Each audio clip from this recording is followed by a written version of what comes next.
Chers amis, bonjour. Nous sommes le dimanche 30 juin 2024. Il est 8 heures. Quelques news de l'Arménie, de l'Artsakh et de la diaspora arménienne. Arat Mirzoyan, le chef de la diplomatie arménienne, est à Dubrovnik, en Croatie, pour une rencontre, un forum européen, donc avec les dirigeants européens, donc les ministres des Affaires étrangères, des représentants de l'Europe, dont Joseph Borrell, le chargé des Affaires étrangères de l'Europe, en fait. Il a rencontré, Arat Mirzoyan a rencontré un certain nombre de dirigeants de divers pays européens pour expliquer la situation de l'Arménie, la position de l'Arménie aussi, sa situation par rapport au carrefour de la paix. Il a aussi expliqué donc la région du Sud-Caucase, donc beaucoup d'éléments donnés sur l'Arménie lors de ce forum. Il a eu un entretien aussi assez chaleureux, je dirais même, avec Joseph Borrell, et puis la secrétaire générale du Conseil de l'Europe aussi, Maria Buric, donc voilà, beaucoup de personnalités, dont la première c'est bien sûr Joseph Borrell, le chef de la diplomatie européenne, qui a chaleureusement salué Arat Mirzoyan, qui a aussi fait part. C'est le représentant du Conseil d'État au ministère des Affaires étrangères de l'Union européenne. Donc c'est le haut représentant, donc Joseph Borrell, l'espagnol. Voilà, il a salué aussi donc Arat Mirzoyan pour ses missions justement vers la paix entre l'Arménie et l'Azerbaïdjan, que l'Europe soutient bien évidemment, comme Washington, comme Moscou, d'après les dires. Mais bon, Moscou, c'est comment dirais-je, déclare, mais il y a peut-être donc autre chose derrière. Pour vous dire, donc voilà, le chef de la diplomatie arménienne est très actif, il est partout, il est sur tous les fronts. Vraiment, c'est l'homme clé du gouvernement Pachinian. C'est l'homme de la situation, brillant, c'est un brillant diplomate et qui fait, comment dirais-je, qui arrive à arracher un certain nombre d'accords. Voilà, euh, il est très apprécié. C'est des échos qu'on a, nous, d'après les ministères des Affaires étrangères.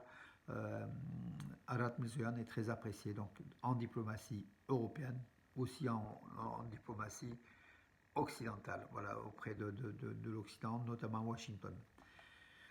Euh, voilà, donc entre-temps, bien sûr, une charge très importante de Ara Abramian, le président de l'Union des Arméniens de Russie, une charge contre Nicole Pachinian. Donc en fait, il a affirmé, c'est l'homme de Moscou aussi, donc Ara Abramian, le milliardaire, l'ex-milliardaire, il a affirmé que la principale menace pour la sécurité de l'Arménie, c'est le gouvernement de Pachinian. Voilà, donc en fait, c'est une charge bien sûr contre Nicole Pachinian et Arad Mirzoyan, le chef de la diplomatie.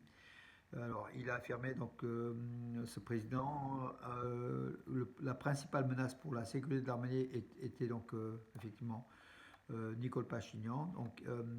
Alors, Aliyev, en fait, en plus, il défend la position d'Aliyev, c'est quand même incroyable.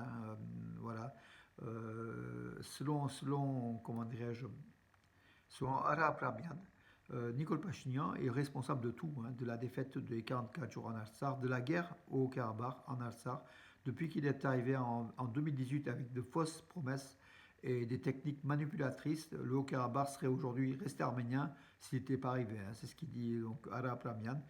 Aliyev n'humilierait pas publiquement Pachinian et le peuple arménien. Les dirigeants et les militaires de l'Artsakh ne seraient pas détenus dans les prisons de Bakou. La question de la souveraineté de l'Arménie et des frontières reconnues ne serait pas un sujet de discussion si Pachinian n'était pas là, d'après ce Arab Amian. Ce sont des thèses développées par Moscou. Voilà. L'Arménie est un sujet à part entière des relations internationales, un État reconnu et respecté par tous, malgré certains problèmes politiques et sociaux internes. C'est depuis 2018 que tout va mal, affirme Arab Ramian. Moi, j'ai l'impression que c'est depuis 2018 que la démocratie est en place, plus ou moins, voilà, donc en place, et que la guerre de l'Artsakh, justement, c'était pour tuer aussi cette démocratie venue de Moscou et de Bakou, qui a récupéré avec un accord secret entre Bakou et Moscou, qui a récupéré l'Artsakh des mains des Arméniens alors qu'ils étaient là depuis des millénaires. Donc Ala Plamian, il dit que sans Pachinian, le Karabakh serait toujours arménien et que l'Arménie n'aurait pas traversé toutes ces humiliations et ces fléaux. C'est un avis qui peut être partagé par quelques-uns, mais en tout cas, moi, je ne suis pas d'accord à la Plamian. Là, il faut, même s'il a des défauts, bien sûr, Nicole Pachinian, il est pas, il est responsable d'un certain nombre de choses. Il a aussi apporté une certaine forme de démocratie, d'une lutte contre la corruption, même si la corruption est quelque chose d'endémique dans le périmètre des ex-républiques soviétiques, en Arménie comme en Géorgie, comme en Russie, et encore pire en Azerbaïdjan. Voilà, à voir, à suivre. Alors, Aliyev détiendrait la clé des relations arméno-turques selon un expert arménien. Donc, il a affirmé que c'est en fait, voilà, donc c'est réalisé bien évidemment une caricature donc, de cela. Aliyev qui détient la clé, donc les relations entre l'Arménie et la Turquie doivent passer par Bakou. Donc voilà le rôle important d'Aliyev, donc voilà, qui menace la Turquie à chaque fois que la Turquie désire se rapprocher de l'Europe. Donc du coup voilà, l'Arménie est coincée. Malgré cet accord de paix, malgré qui est en cours, hein, malgré toutes les bonnes volontés de l'Arménie, en tout cas, l'Azerbaïdjan fait tout pour bloquer les relations arméno-turques. Or, Yerevan veut débloquer ces relations à intérêt, enfin, l'intérêt du gouvernement Pachinian et de l'ouverture des frontières. Les déclarations de Moscou indiquent que la Russie a armé l'Azerbaïdjan pour mener des opérations au Haut-Karabakh, indique un politologue arménien. En fait, toutes les déclarations de Moscou actuellement, comment dirais-je, traduisent une proximité entre Moscou et Bakou et que effectivement que la Russie a armé l'Azerbaïdjan contre les Arméniens en Artsakh et même contre la frontière en Arménie. Ce sont des politologues hein, arméniens qui l'ont déclaré, donc, dont un Robert Revontian, qui est quand même assez connu. Voilà.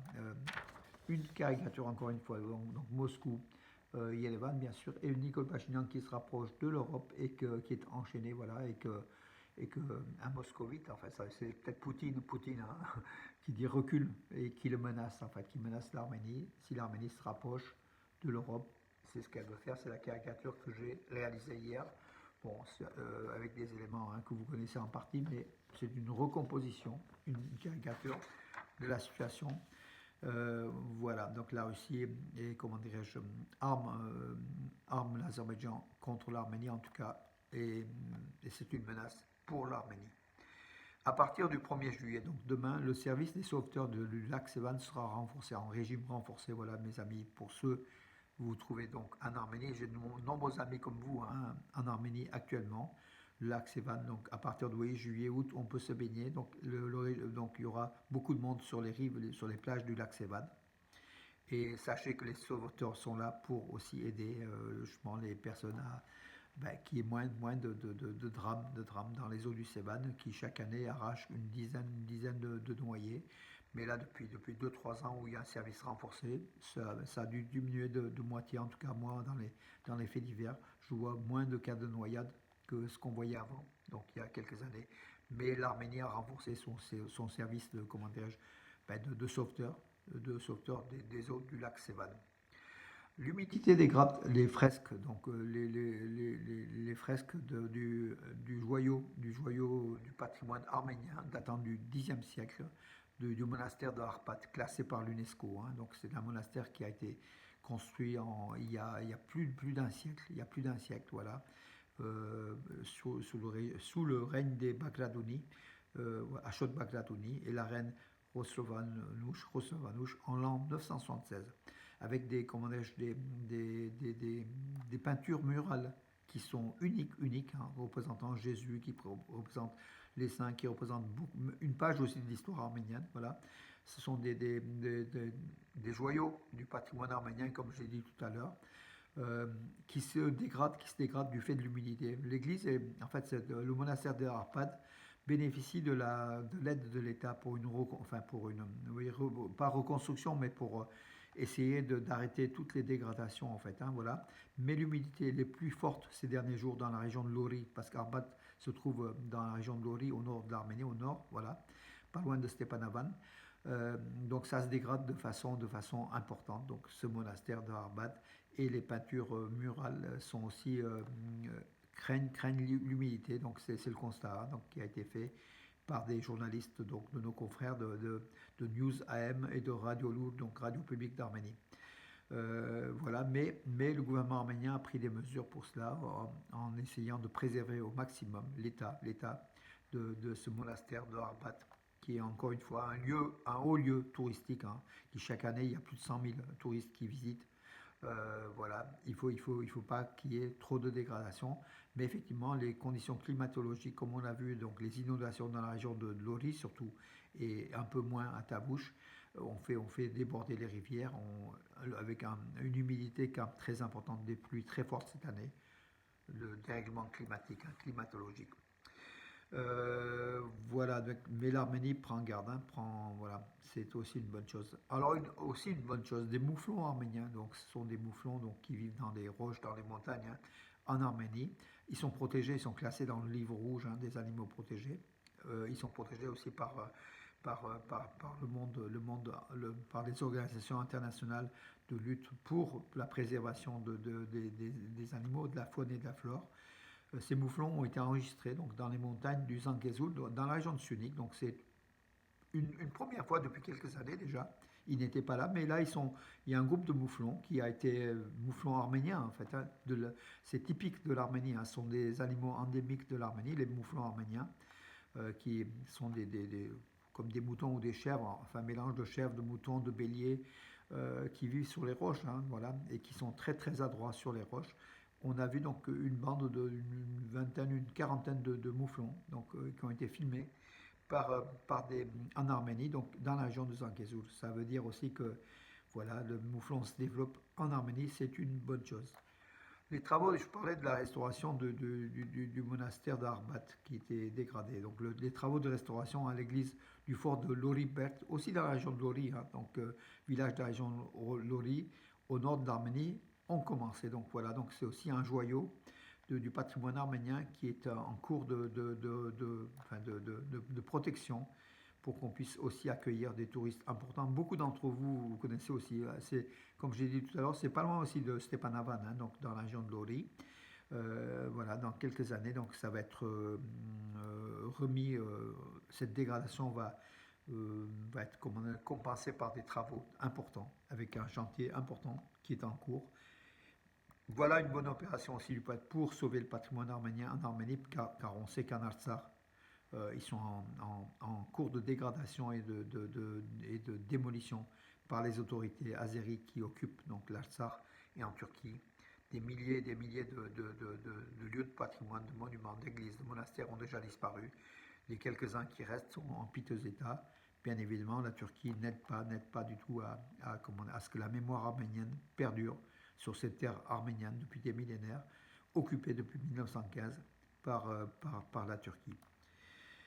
Voilà mes amis pour aujourd'hui. Je vous souhaite une bonne journée de dimanche. Donc, et puis à demain. Bonne journée.